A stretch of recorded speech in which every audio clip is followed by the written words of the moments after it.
Diz André Luiz, no livro Evolução em Dois Mundos, que o ser, ou seja, o espírito, ele é um viajante eterno através dos tempos.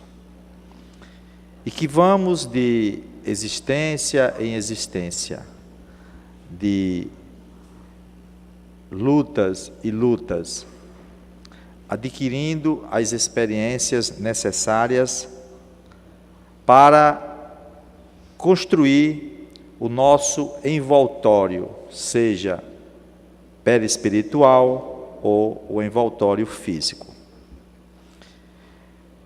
E diz Emmanuel, no livro O Consolador, que nossas experiências, elas são adquiridas através das lutas, das dores, dos sofrimentos,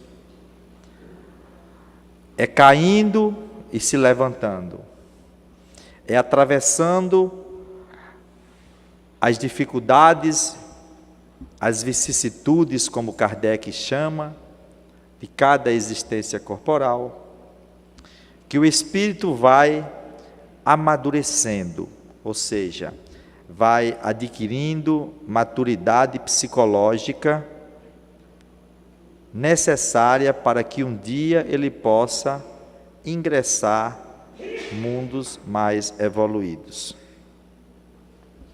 Ou seja, a encarnação, cada existência física, ela representa para o espírito exatamente a oportunidade que temos de adquirir estas experiências, nas lições diárias, nos desafios, nos choques de opiniões, na convivência, em qualquer ambiente que nós nos encontramos. Lembrando que cada um de nós, ele é situado na Terra, quando renascemos, no ambiente adequado, ideal para o nosso próprio aprimoramento, para adquirirmos esta maturidade psicológica.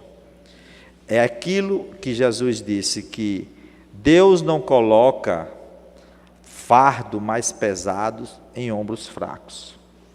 Exatamente por quê? Porque cada um recebe, em cada existência, a cota de lutas necessária para que, através da superação destas lutas, através da superação dos obstáculos, possamos retornar vitoriosos. Bem, sabendo que toda a nossa trajetória evolutiva, ela vem sendo construída em cima destas lutas internas e externas, sendo que as lutas interiores são as mais difíceis de serem vencidas, porque as lutas interiores é aquela em que você vai lutar consigo próprio. Nós pensamos muitas vezes que os nossos maiores adversários estejam lá fora. Esse é o maior engano que nós temos, que nós cometemos ainda nesta vida. Quando nós realmente compreendermos que os maiores inimigos estão dentro de cada um de nós, no nosso coração, na nossa mente, as nossas ideias negativas, os nossos desregramentos emocionais, a falta de amor ao próximo, a incompreensão do comportamento alheio, a impaciência, a intolerância, quer dizer, são muitas coisas que a gente vai analisando que são esses inimigos interiores: o desamor, o ciúme, quer dizer, o ódio, e a mágoa e o ressentimento. A mágoa e o ressentimento são realmente duas ervas daninhas muito fortes em nosso coração, porque onde elas encontram morada, praticamente paralisam nossos sentimentos. E a gente não consegue pensar em outra coisa a não ser na mágoa, que eu fui magoado, eu fui prejudicado. E se tivermos um resquício de desejo de vingança, aí passamos a concentrar o nosso pensamento e as nossas ideias no revide, ou então em prejudicar aquele que nos prejudicaram. Não foi à toa que Jesus, reconhecendo que o sentimento de mágoa, o ressentimento, isso aí era muito prejudicial para cada um de nós, ele colocou o perdão como uma pedra angular no edifício do seu Evangelho. Se você estuda o Evangelho, você vai ver que o perdão é uma das orientações mais importantes que Jesus nos dá. Ele diz, por exemplo, se perdoardes aqueles que vos cometem faltas, vosso Pai que está no céu também perdoará. Na oração dominical do Pai Nosso, Jesus coloca o perdão, nos dá a orientação de que a gente deve pedir perdão a Deus, na mesma medida que a gente também deve perdoar aqueles que nos ofendem. E isso é lógico, porque as leis divinas, elas só nos beneficiam quando nós conservamos um coração puro. Coração puro não quer dizer ainda que nós somos espíritos purificados, mas pelo menos escoimados um pouco desse sentimento, desse ressentimento e dessas mágoas. Porque, como as leis divinas estão escritas em nossa consciência, na medida em que nós conservamos mágoa e rancor, nós estamos acionando leis inferiores, leis ainda que nos aproximam da animalidade.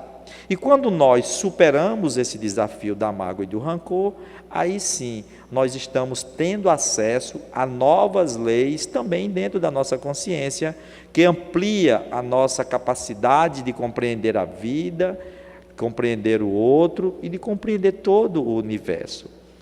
Por isso que o apóstolo Paulo, ele fazendo uma recomendação a esse processo que a gente tem da compreensão das leis divinas em nossa consciência, ele nos recomendava a renovação pelo entendimento, para que pudéssemos compreender a boa e agradável vontade do Senhor. A boa e agradável vontade do Senhor quer dizer a parte boa das leis divinas que encontram adormecidas dentro de cada um de nós.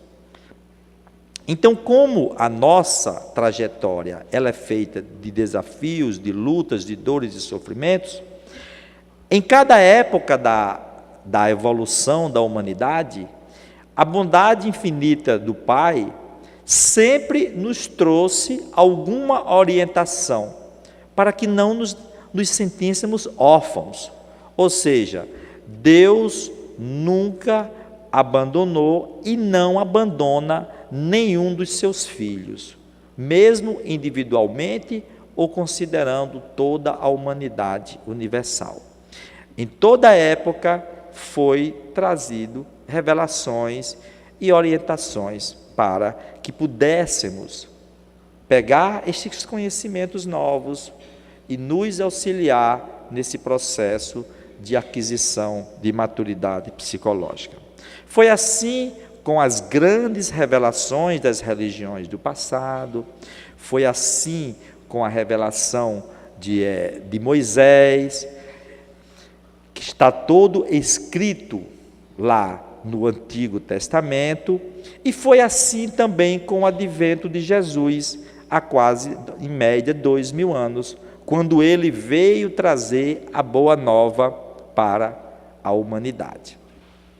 É lógico que a revelação da boa nova, ela veio contemplar a humanidade no nível de evolução em que ela se encontrava. Ou seja, os conhecimentos que Jesus trouxe para cada um de nós foi como na época propícia para que pudéssemos exatamente abandonar determinados comportamentos que estavam sendo orientados pelas religiões daquela época e adquiríssemos conhecimentos novos. Entretanto, Jesus não disse tudo que ele tinha que falar.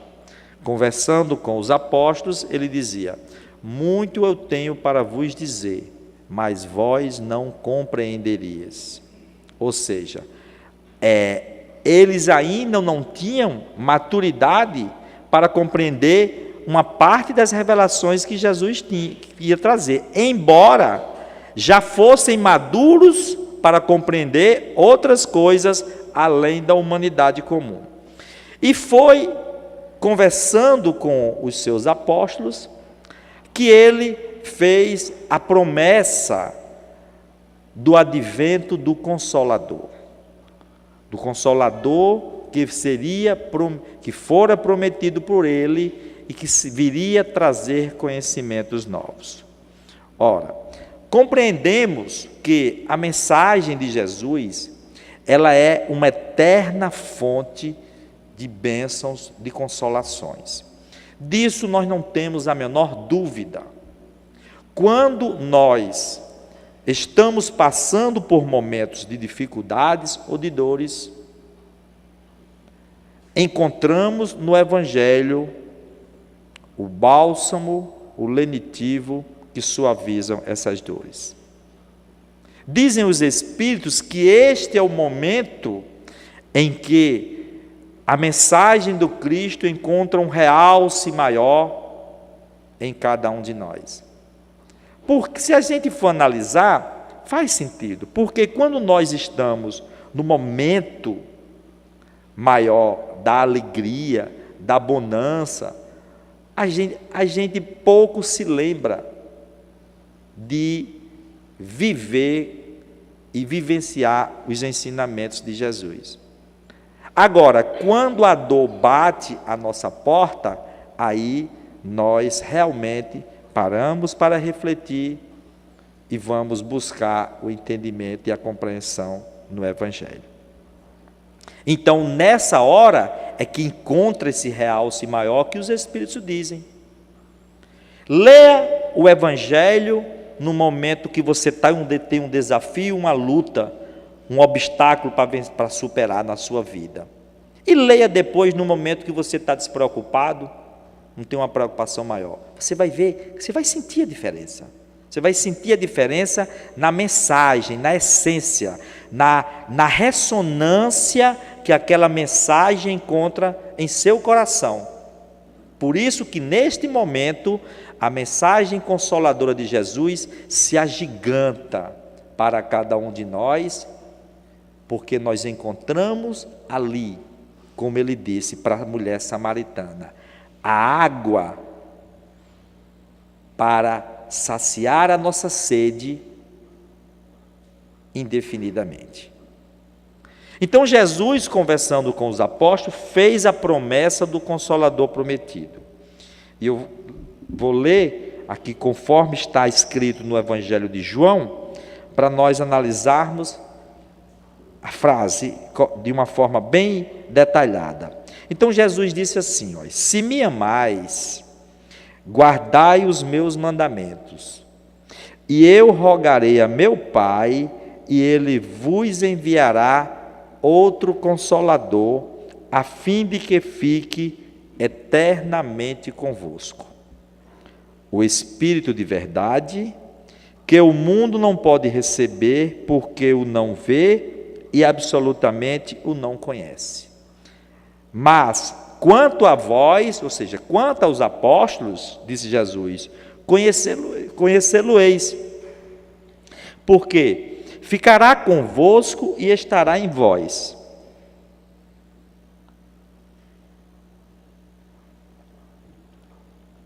Porém, o Consolador, que é o Santo Espírito, que meu Pai enviará em meu nome, vos ensinará todas as coisas e vos fará recordar tudo o que vos tenho dito.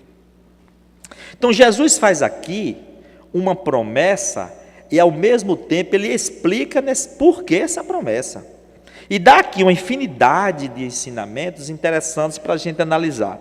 Quando ele começa, ó, se me amais, guardais os meus mandamentos. Ora, mas como é guardar os mandamentos de Jesus?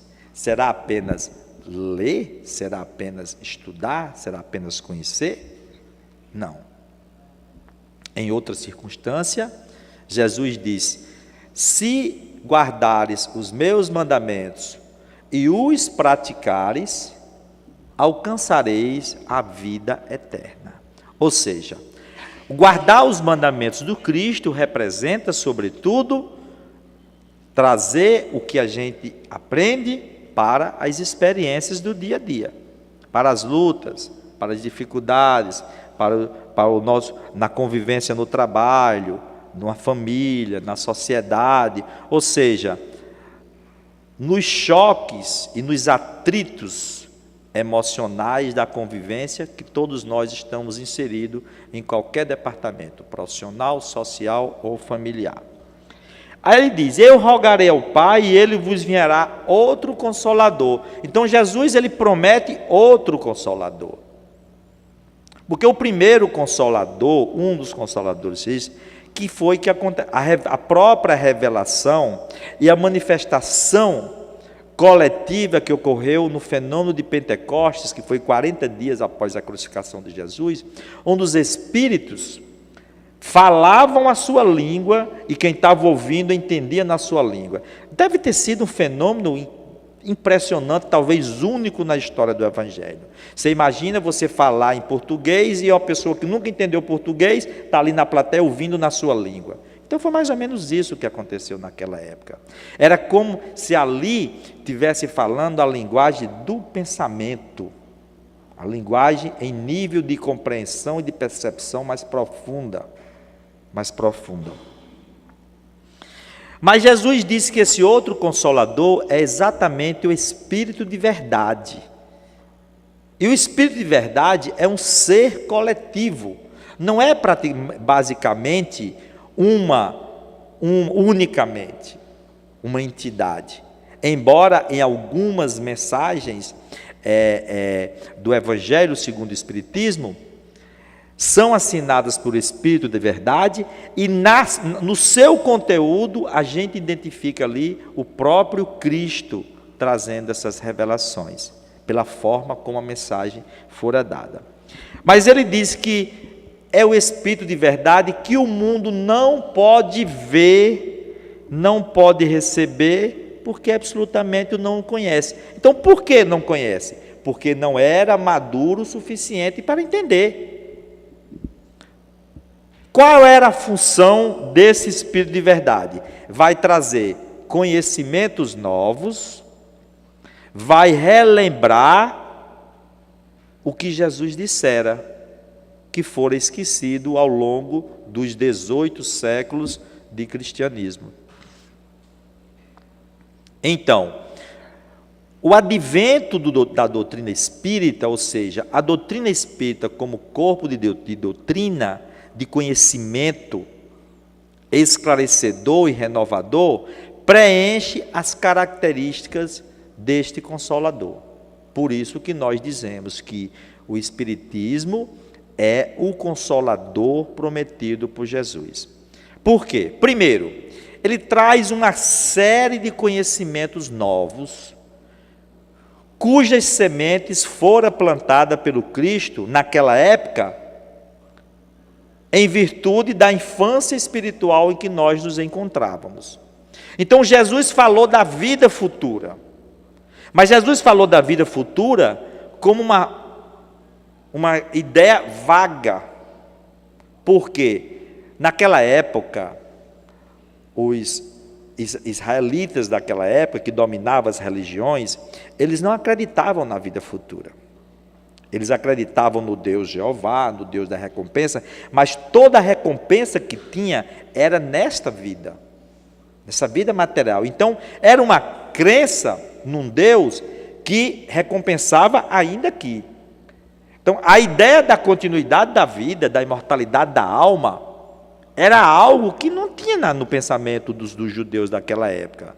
Não foi à toa que quando Jesus ressurgiu após a crucificação, o que foi que Tomé exigiu que pegar nas feridas da cruz, porque ele não acreditava. Jesus precisava passar por todo aquele processo de dor, de sofrimento, para que a humanidade da época tivesse a certeza que ele morrera, porque quando ele retornasse, realmente ter credibilidade naquilo que ele dissera. Senão poderia que duvidasse, não existe vida depois da morte. Então ele não morreu, ele desapareceu e depois voltou. Mas não, tinha que ser realmente a sua morte atestada.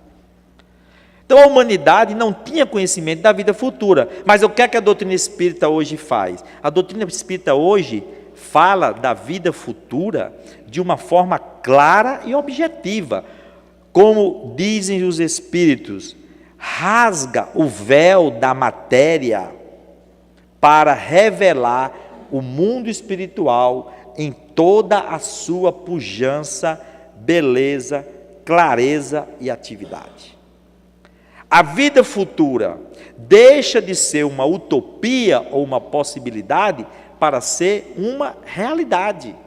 Com o Espiritismo, a imortalidade da alma e a vida futura não é mais uma possibilidade, é uma realidade, é um fato concreto e objetivo.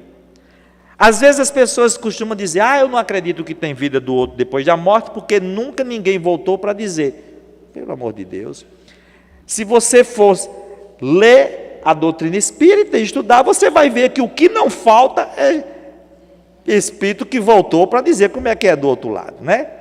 Então, lógico, a gente respeita uma observação dessa natureza em virtude da ignorância, eu falo aqui ignorância como ausência de conhecimento, em virtude da ausência de conhecimento que determinadas pessoas têm por não estudar a doutrina espírita. Antes de eu ter contato com a doutrina espírita, eu também dizia a mesma coisa. Também tinha as minhas dúvidas, fazia minhas interrogações.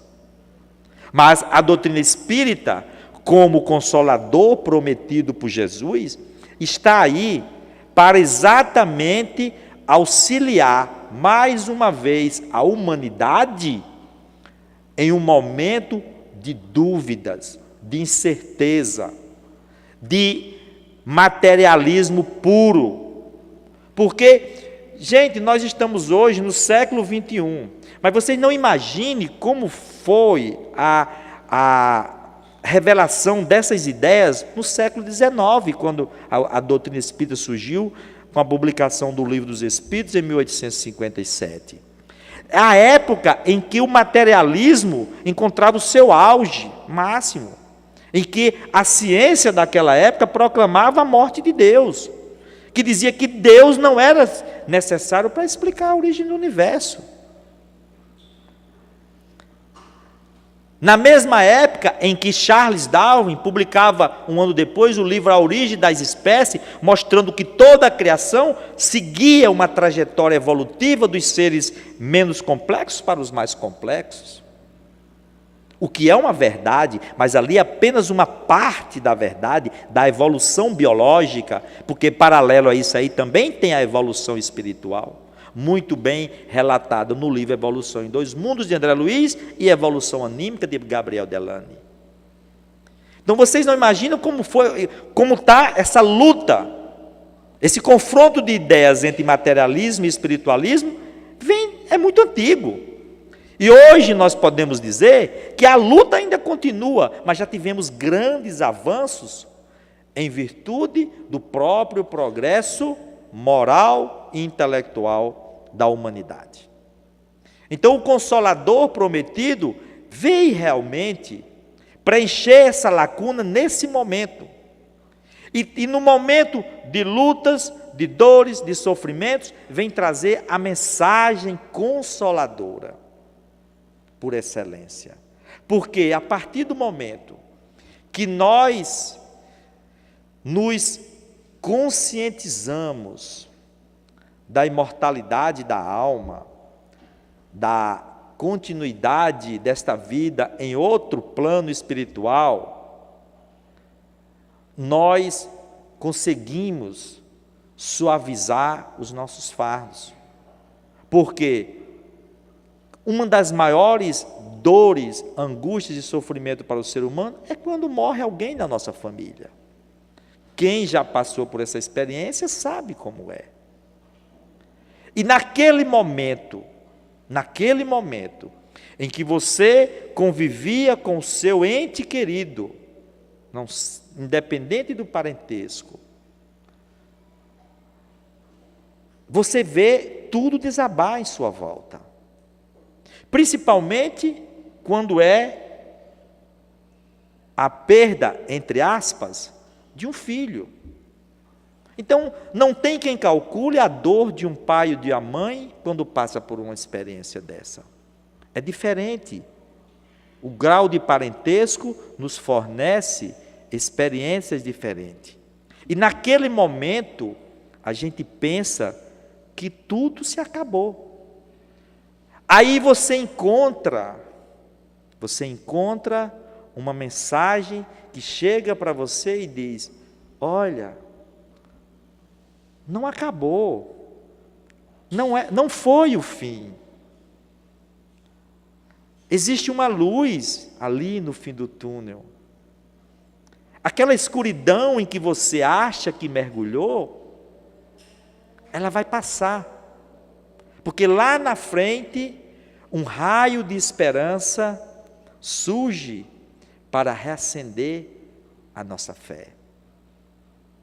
E é esse raio de esperança que a doutrina espírita nos traz quando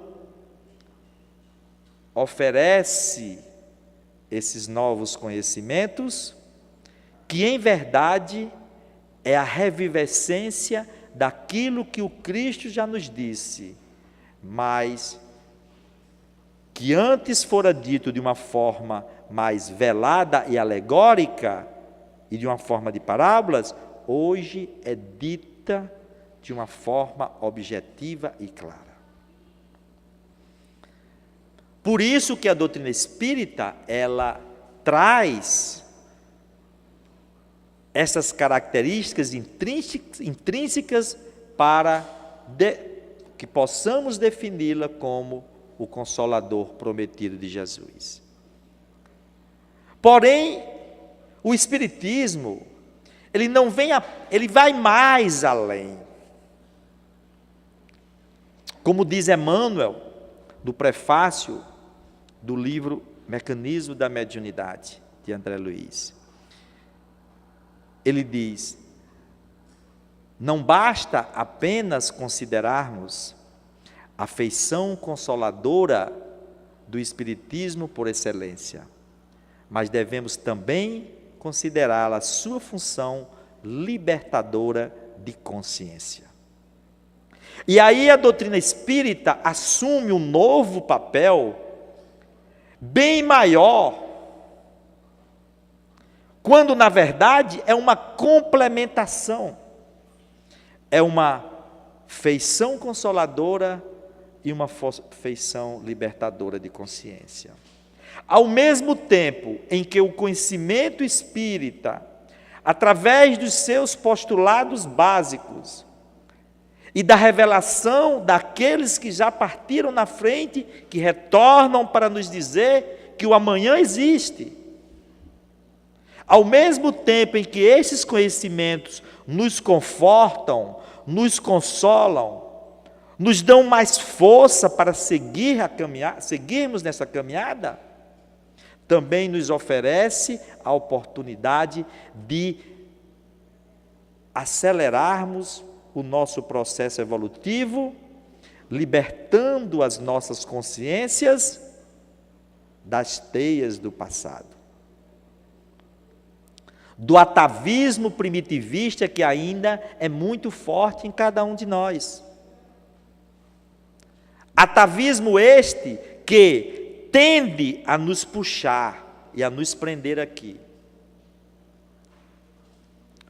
Tem um lado nosso que anseia por conquistar planos mais elevados. Mas tem o outro lado nosso que ainda insiste em nos reter aqui. E isto mostra para cada um de nós ainda o quanto precisamos mudar. E a necessidade de mudança que cada um tem dentro de si também sinaliza o grau de esforço que cada um tem que realizar.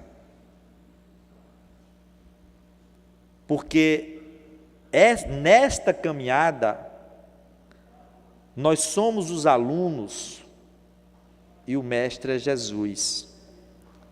E o mestre, o professor, não pode fazer a tarefa que compete aos alunos. Ele nos mostra o roteiro, ele nos mostra o caminho.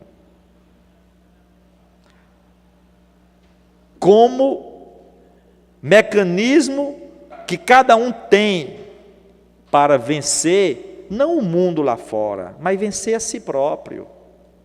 Poder dizer, hoje eu estou melhor, hoje eu estou melhor.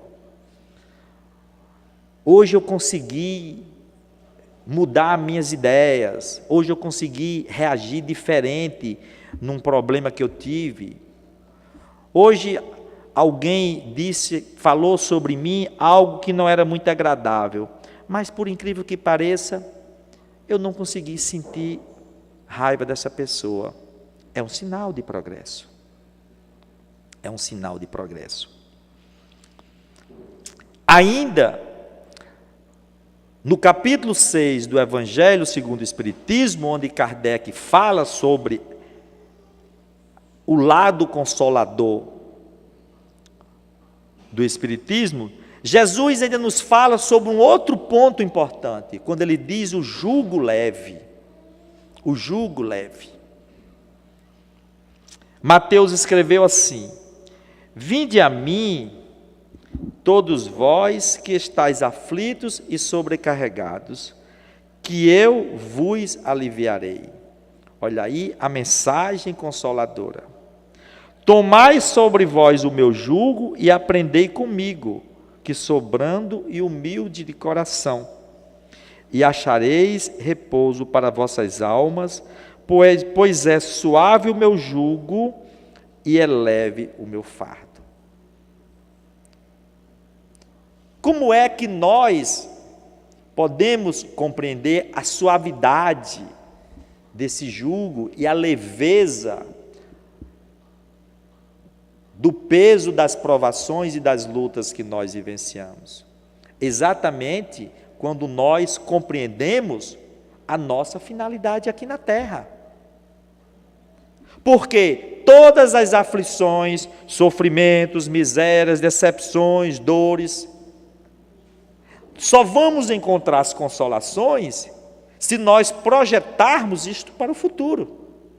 Porque a gente vê continuamente as pessoas enfrentarem problemas crônicos do berço ao túmulo. Onde é que vem a recompensa? A recompensa vem exatamente nesta vida futura. Mas Jesus disse que deveríamos aprender com Ele, porque o jugo dele era suave. E o jugo que Jesus nos impõe é exatamente a condição única da observância da sua lei. Qual a lei? A lei de amor e a lei de caridade. Por isso que o jugo é suave.